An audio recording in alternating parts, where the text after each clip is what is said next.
Haleluya, puji Tuhan. Apa kabar? Saya menyapa kita semua. Saya berharap kita semua dalam keadaan baik. Puji Tuhan, kalau tepat hari ini kita masuk 2 minggu di tahun yang baru. Itu sebabnya patutlah kita menaikkan syukur selalu kepada Tuhan. Dan mempersiapkan diri ini semakin hari semakin berkenan di hadapan Tuhan. Bagaimana caranya? Lewat kebenaran firman Tuhan yang memperbaharui, memulihkan keadaan kita dari hari ke hari. Mari kita merenungkan firman Tuhan, kita berdoa. Bapa dalam sorga, di dalam nama Tuhan Yesus Kristus, pada saat yang teduh ini kami datang merendahkan diri kami datang merendahkan hati kami di hadapan-Mu Tuhan. Kami mau membuka lebar pintu hati kami untuk diisi oleh kebenaran firman-Mu ya Tuhan. Itu sebabnya Tuhan tolong kami, Roh Kudus terangi hati dan pikiran kami, sehingga kami boleh mengerti setiap perkataan firman Tuhan yang kami dengar, yang kami baca saat ini. Dalam nama Tuhan Yesus Kristus, kami berdoa dan mengucap syukur. Haleluya. Amin. Puji Tuhan, saat ini kita akan membahas mengenai penyerahan total. Ayat firman Tuhan di ayat pokok diambil dari Amsal 16 ayat 3. Amsal 16 ayat 3, di situ katakan bahwa serahkanlah perbuatanmu kepada Tuhan, maka terlaksanalah segala rencanamu. Tahun yang lalu, di akhir tahun, tepatnya mungkin kita merefleksikan diri kita, melihat pencapaian-pencapaian yang sudah kita dapat, yang sudah kita lakukan, ataupun mungkin ada yang belum tercapai, ataupun kita mengalami satu kegagalan dalam hidup ini, dalam pekerjaan, dalam usaha, dalam hubungan mungkin. Tetapi kita bisa berkaca dari itu semua, kita bisa melihat bahwa kita harus menyerahkan secara total kepada Tuhan semuanya. Kalau hidup ini dipimpin oleh Tuhan, saya percaya segala rencana Tuhan yang terbaik akan terlaksana di dalam kehidupan kita. Sebab rancangan Allah adalah rancangan damai sejahtera bagi kita semua, orang-orang yang mau percaya kepadanya. Kita terbatas, tetapi Tuhan Yesus Kristus yang kita sembah adalah Tuhan yang tidak dapat dibatasi oleh apapun, sebab Dialah pencipta langit dan bumi beserta dengan isinya. Begitupun kita. Saat ini saya mau mengajak kita semua membaca firman Tuhan, mengambil contoh dari Raja Daud ketika Raja Daud memukul kalah orang Filistin. Pembacaan ini diambil dari 2 Samuel 5 ayat 17 sampai 25. Saya ajak kita semua untuk membuka ayat firman Tuhan ini. 2 Samuel 5 ayat 17 sampai 25. Saya bacakan. Daud memukul kalah orang Filistin.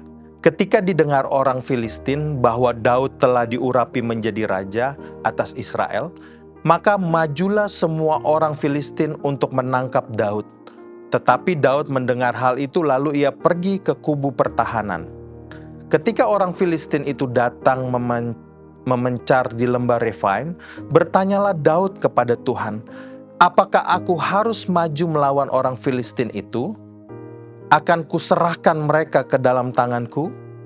Tuhan menjawab Daud, majulah, sebab pasti akan menyerahkan orang Filistin itu ke dalam tanganmu. Lalu datanglah Daud di Baal Perasim dan memukul mereka kalah di sana. Berkatalah ia, Tuhan telah menerobos musuhku di depanku seperti air menerobos. Sebab itu orang menamakan tempat itu Baal Perasim. Orang Filistin itu meninggalkan berhalanya di sana, lalu Daud dan orang-orangnya mengangkatnya.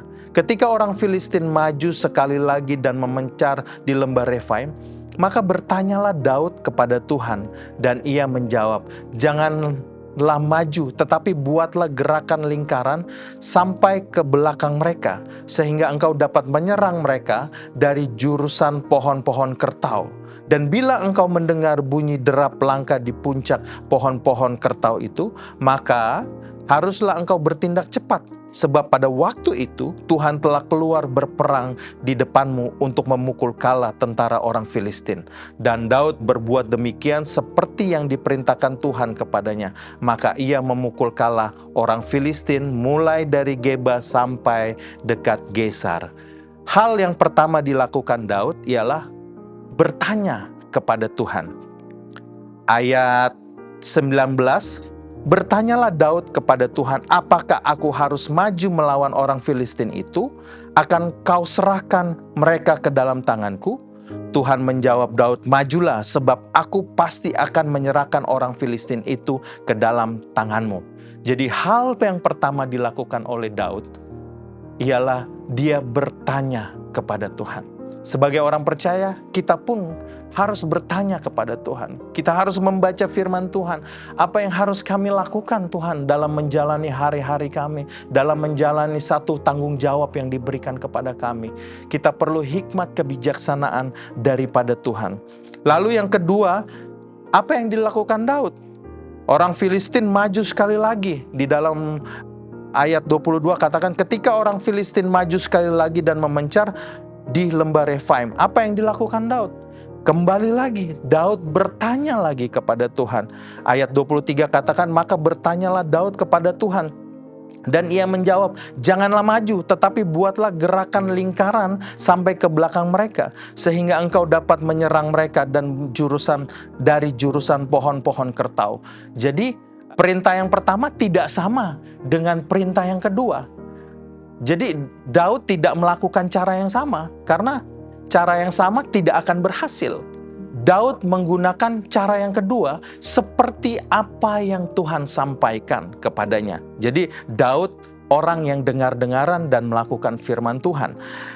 Di dalam 2 Samuel 5 ayat 24, dan bila engkau mendengar bunyi derap langkah di puncak pohon-pohon kertau itu, maka haruslah engkau bertindak cepat, sebab pada waktu itu Tuhan telah keluar berperang di depanmu untuk memukul kalah tentara orang Filistin. Apa yang membuat Daud berhasil? Pertama, bertanya kepada Tuhan. Kedua, Daud berbuat seperti apa yang diperintahkan Tuhan. Dan Daud di ayat 25 katakan, dan Daud berbuat demikian seperti yang diperintahkan Tuhan kepadanya. Maka ia memukul kalah orang Filistin mulai dari Geba sampai dekat Geser. Itu sebabnya kita perlu penyerahan total. Penyerahan total bukan berarti kita tidak melakukan apapun. Pertama, yang harus kita lakukan sebagai orang percaya, berdoa dan berpuasa. Kedua, mempersiapkan apa yang harus dipersiapkan. Berjalan dengan iman, tetap mengerjakan yang seharusnya kita kerjakan. Jadi kita mengerjakan bagian kita, Tuhan mengerjakan bagiannya. Ada satu kata-kata indah dari firman Tuhan, kalau boleh saya pakai bahasa Inggris, walk by faith, not by sight. Itu ayatnya di dalam 2 Korintus 5 ayat 7. Sebab hidup kami ini adalah hidup karena percaya, bukan karena melihat. Tuhan Yesus Kristus memberkati kita semua. Mari kita berdoa. Bapa dalam sorga, di dalam nama Tuhan Yesus Kristus, bila Engkau tidak bersama dengan kami tidak mau melangkah Tuhan. Karena kami tahu kami penuh dengan keterbatasan dan kekurangan. Bahkan seringkali kami salah mengambil satu tindakan atau perbuatan. Itu sebabnya kami mohon Engkau memimpin jalan hidup kami ya Tuhan. Di awal tahun ini kami memohon kepadamu, pimpinlah sepanjang tahun ini ya Tuhan. Sehingga kami berjalan dalam kehendak-Mu. Sebab apa yang Engkau berkati, akan Engkau berkati untuk selama-lamanya Tuhan. Kami percaya Tuhan akan firman-Mu dulu, sekarang, dan sampai selama-lamanya tidak pernah berubah. Terima kasih ya Tuhan, kami mau berjalan dengan iman ya Tuhan. Bersama Yesus kami pasti bisa. Bersama Yesus kami kuat. Bersama Yesus kami mampu ya Tuhan. Terima kasih ya Tuhan. Tolong kami penuhi hidup ini dengan kuasa Roh Kudus-Mu selalu ya Tuhan. Pelihara hati dan pikiran kami. Dalam nama Tuhan Yesus Kristus kami berdoa dan mengucap syukur. Haleluya. Amin. Bersama Yesus aku kuat.